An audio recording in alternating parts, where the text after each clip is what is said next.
Kung ano may nakita mo sa amin ni Angel, wala yun. Wala yun?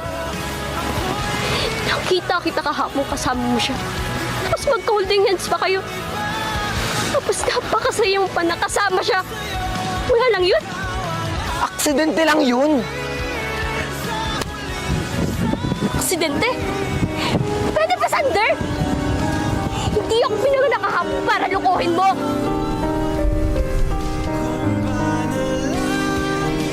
Ginawa ko yun.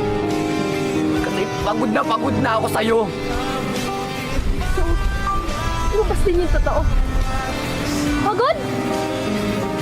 Hindi yun rason para mapagod ka. Hindi yun yung rason para magloko ka. Ina! Pinaglaban kita. Pero ako, hindi mo ako pinaglaban sa pamilya mo. Dahil ang totoo, kinakahiya mo ako dahil mahirap lang ang pamilya ko. Yung totoo? Di ba napag-usapan na natin yan? Nabigyan mo lang ako ng sapat na panahon at oras.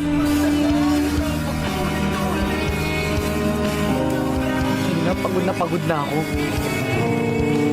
Pagod na akong ipaglaban ka. Pagod na akong unawain ka.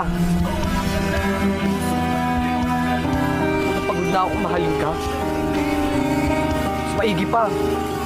Walay na lang tayo.